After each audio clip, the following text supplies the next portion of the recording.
السلام علیکم ورحمۃ اللہ وبرکاتہ۔ الحمدللہ رب العالمین والعاقبۃ للمتقین والصلاة والسلام علی رسولہ سید الانبیاء والمرسلین وعلی آلہ واصحابہ اجمعین، اما بعد فاعوذ باللہ من الشیطان الرجیم، بسم اللہ الرحمن الرحیم۔ وَأَقِيمُوا الصَّلَاةَ وَآتُوا الزَّكَاةَ آمَنْتُ بِاللَّهِ صدق اللہ مولانا العظیم وصدق رسولہ النبی الرؤوف الرحیم، وَنَحْنُ عَلَى ذَلِكَ لَمِنَ الشَّاهِدِينَ وَالشَّاكِرِينَ وَالذَّاكِرِينَ وَالْحَمْدُ لِلَّهِ رَبِّ الْعَالَمِينَ۔ یا صاحب الجمال ویا سید البشر، من وجهك المنیر لقد نور القمر، لا يمكن الثناء كما كان حقه بعد خدا بزرگ تو یہ قصہ مختصر۔ وہی رب ہے جس نے تجھ کو ہمتن کرم بنایا، ہمیں بھیک مانگنے کو تیرا آستاں بتایا، تجھے حمد ہے خدایا، تجھے حمد ہے خدایا۔ کی محمد سے وفا تو نے تو ہم تیرے ہیں، کی محمد سے وفا تو نے تو ہم تیرے ہیں، یہ جہاں چیز کیا ہے لوح و قلم تیرے ہیں۔ محمد کی محبت دین حق کی شرط اول ہے، اسی میں ہو اگر خامی تو سب کچھ نامکمل ہے، اسی میں ہو اگر خامی تو سب کچھ نامکمل ہے۔ معزز و مکرم سامعین کرام، مسلمان دوستوں بھائیوں، آئیے ایک مرتبہ کچھ عرض و معروف کرنے سے پیشتر عقیدت و محبت کے ساتھ اللہ کے حضور کی بارگاہ بے کس پناہ میں درود شریف کا نذرانہ پیش کریں۔ پڑھیں اللہم صلی علی سیدنا و مولانا محمد مبارک وسلم، صلاۃ و سلام علیک یا رسول اللہ، ارنا جمالک یا حبیبی یا سیدی یا رسول اللہ، علیہ السلام۔ میرے پیارے دوستوں، عزیز ساتھیوں، مسلمان بھائیوں، قرآن مجید کی جو آیت مقدسہ میں نے تلاوت کی ہے، اللہ تعالی قرآن مجید میں ارشاد فرماتا ہے وَأَقِيمُوا الصَّلَاةَ وَآتُوا الزَّكَاةَ، یعنی نماز کو قائم کرو اور زکوٰۃ دو۔ اللہ نے بندوں پر ان دو چیزوں کو فرض کیا، اور بھی چیزیں فرض ہیں لیکن جن کا میں نے ذکر کیا ہے اپنے اس بیان میں۔ اللہ تعالی قرآن مجید میں ارشاد فرماتا ہے اے بندو تم نماز قائم کرو اور زکوٰۃ دو، یہ دو چیزیں ہمیں کرنا ہے۔ میرے پیارے دوستوں، آج مسلمان نماز سے اور زکوٰۃ سے، دونوں چیزوں سے اتنا دور ہو گیا ہے، اتنا دور ہو گیا ہے کہ آج ہمارا خیال اس طرف جاتا ہی نہیں ہے۔ آج انسان دنیا میں اتنا مست و مگن ہو گیا ہے کہ اس کا ذہن اس طرف جاتا ہی نہیں ہے۔ لہٰذا میرے پیارے دوستوں، مسلمان ساتھیوں، بھائیوں، میں آپ تمامی حضرات سے گزارش کروں گا کہ نماز کیا ہے۔ نماز ایک ایسی افضل عبادت ہے جو اسلام میں سب سے افضل عبادت جس چیز کو قرار دیا گیا ہے اس کا نام نماز ہے۔ اس کے بارے میں میرے آقائے کون و مکان نے ارشاد فرمایا کہ نماز کی اہمیت یہ ہے کہ وہ مومنوں کے لیے معراج ہے، ایمان والوں کے لیے معراج ہے۔ میرے پیارے دوستو، آج ہم نے دین اور اسلام کو چھوڑ دیا ہے، دین اور اسلام کو ہم نے ترک کر دیا ہے، اور عالم ہمارا یہ ہے کہ ہم نماز ہم نہیں پڑھتے، روزہ ہم نہیں رکھتے، حج و زکوٰۃ ادا ہم نہیں کرتے، دین اور اسلام پر ہم نہیں چلتے۔ اس کے بعد ہم پر دنیا میں کیسی مصیبتیں آ رہی ہیں، ہم پر دنیا میں کیسے ظلم اور ستم ہو رہے ہیں کہ جس کا ہم اندازہ نہیں لگا سکتے۔ ہم اپنی نگاہوں سے دیکھتے ہیں، ہم اپنی نظروں سے دیکھتے ہیں، لیکن ہم کچھ نہیں کر سکتے، اس لیے کہ ہمارے پاس کرنے کے لیے کچھ ہے ہی نہیں، اور ہم کریں گے بھی کیا کریں گے، کیونکہ ہم نے خدا کو بھلا دیا، ہم نے خدا کے دین کو بھلا دیا، خدا نے ہمیں جو نعمتیں اور انعام اپنے رسول کے ذریعے عطا فرمائے تھے ہم نے ان کو بھلا دیا۔ تو اب یہ بتاؤ کہ جب ہم اللہ کو بھول جائیں گے، دین اور اسلام کو بھول جائیں گے، تو ہمارا ساتھ کون دے گا، ہمارا ساتھ دینے والا کون ہے؟ اس لیے میرے پیارے دوستو، آج مسلمان نماز نہیں پڑھتا ہے، اذان ہوتی ہے، مسلمان کو توفیق نہیں ہے کہ مسجد تک چلا جائے نماز پڑھ لے، جبکہ وہ ہر وقت 5 دن میں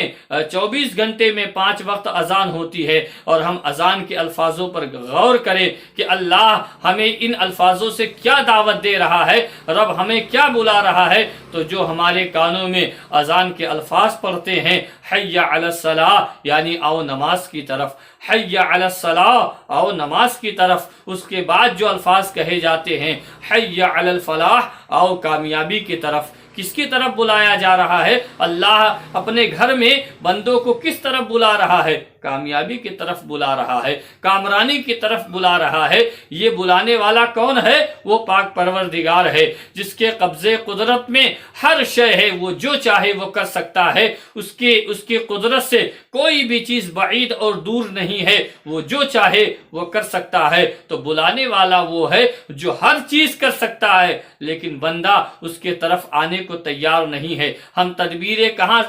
تلاش کرتے ہیں؟ ہوٹل پہ بیٹھ کے، کمرے میں بیٹھ کے، ادھر ادھر چند لوگ باتیں کر کے کہ ایسا ہو رہا ہے تو کیا کیا جائے۔ انسان کچھ نہیں کر سکتا جب تک رب نہیں چاہے۔ آپ دیکھیے کہ جب مکے کے اوپر،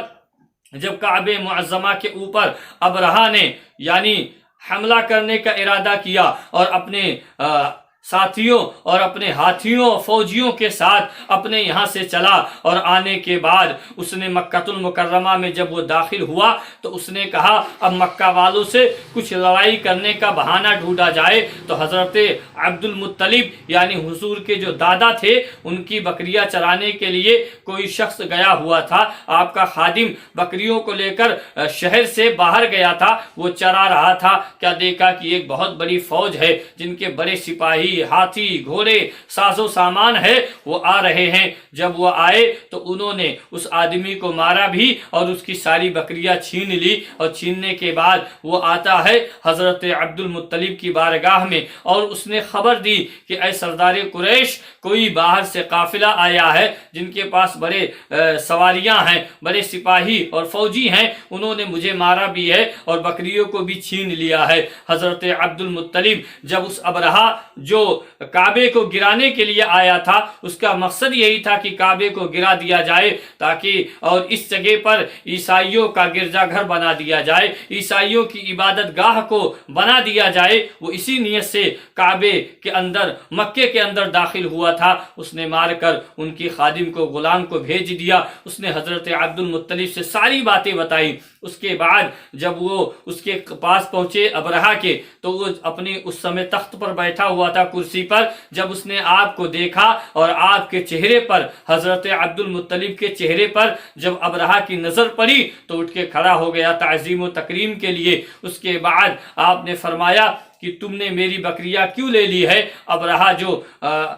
بادشاہ تھا، اس نے کہا مجھے تمہارے بکریوں کی کوئی ضرورت نہیں ہے، میرے پاس تو خود ہی اتنا ساز و سامان ہے، لاہو لشکر ہے، سپاہی ہیں، فوجی ہیں، میں کیا کروں گا؟ میں تو لڑنے کے لیے، جنگ کرنے کے لیے کوئی بہانہ تلاش کر رہا تھا، اور مجھے یہی نظر آیا کہ عبد المطلب کی بکریاں لے لو تو وہ چھڑانے کے لیے مجھ سے جنگ کریں گے، اور اسی بہانے میں اس کعبے کو گرا دوں گا، کعبے کو مسمار کر دوں گا، اس کو ڈھا دوں گا، اور یہاں پر جو ہے میں اپنی عبادت گاہ، اپنی کلیسا اور گرجا گھر بنا دوں گا۔ میں نے اسی نیت سے آپ کی بکریوں کو چھینا ہے، باقی مجھے بکریوں کی کوئی ضرورت نہیں ہے۔ حضرت عبد المطلب نے فرمایا نہیں، مجھے تم سے کوئی جنگ نہیں کرنا ہے، بلکہ تم میری بکریاں مجھے واپس کر دو، اور وہ جس کا گھر ہے وہ خود اسے بچائے گا۔ الغرض اس نے کہا اب تو راستہ ہی صاف ہو گیا۔ ابرہہ نے اپنے ساتھیوں سے کہا اب تو مکہ میں ہم سے کوئی نہیں لڑ سکتا، ہمارا تو راستہ صاف ہو گیا۔ اس کے بعد اس نے کہا ان کی بکریاں انہیں واپس دے دو۔ حضرت عبد المطلب نے اپنی بکریوں کو لیا، اور لینے کے بعد گھر کی طرف آئے، گھر پہ بکریوں کو چھوڑا، اس کے بعد کعبے کے اندر داخل ہوئے، اور کعبے کے اندر حتیم کے اندر جانے کے بعد آپ نے غلاف کعبہ پکڑ کے رب کے حضور پیش کیا، رب کے حضور عرض کیا اے میرے مالک یہ تیرا ہی گھر ہے، اے خدا یہ تیرا ہی گھر ہے، اور مولا تو ہی اس کا حفاظت کرنے والا ہے، تو ہی اس کا محافظ و نگہبان ہے، تو ہی اس اس کا حفاظت کرنے والا ہے پروردگار۔ اپنے گھر کی حفاظت کرنا، وہ دعا کر کے اپنے گھر چلے آتے ہیں۔ مسلمانوں، سورہ فیل اٹھا کر، قرآن کا پارہ نمبر 30 سورہ فیل اٹھا کر دیکھو کہ اللہ نے پھر ان فوجیوں کو، ابرہہ کے ہاتھیوں اور فوجیوں کے ساتھ کیا معاملہ کیا، وہ قرآن میں تفسیر کے ساتھ لکھا ہوا ہے۔ تو میرا کہنے کا مقصد یہ ہے کہ جب لوگ اللہ کو یاد کرتے تھے، جب لوگ اللہ سے لو لگائے تھے، جب رب کی بارگاہ میں لوگ عجز و انکساری اختیار کیا کرتے تھے، اللہ بھی ان کی سنتا تھا، رب بھی ان کی باتوں کو سنتا تھا، مدد فرماتا تھا۔ اللہ بھی ان کی عرض و داشت کو سن کر رب ان کی اس عرض و داشت پر اپنے قدرت کا نظارہ پیش فرماتا تھا۔ آج مسلمان کہاں ہے؟ آج تریپورہ میں مارے جا رہے ہیں، دنیا کے کونے کونے میں مسلمانوں پر ظلم ہو رہا ہے، لیکن ان کو بچانے والا کوئی نہیں ہے اور کوئی نہیں بچا سکتا۔ مسلمانوں، آخری بات آپ لوگوں سے عرض کر دوں، یہ یاد رکھو کہ دنیا کی ہر مدد ایک طرف،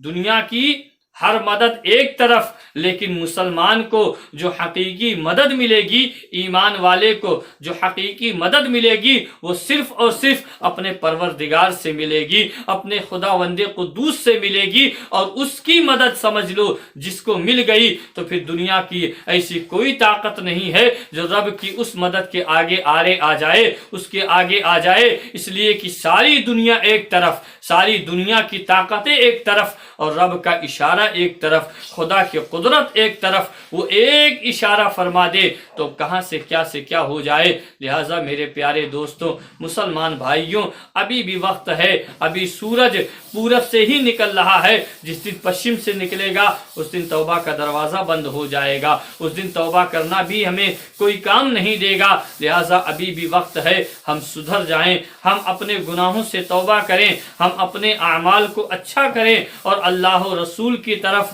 اپنے دل کو لگائیں، نماز اور روزہ کی پابندی کریں، اسلام اور شریعت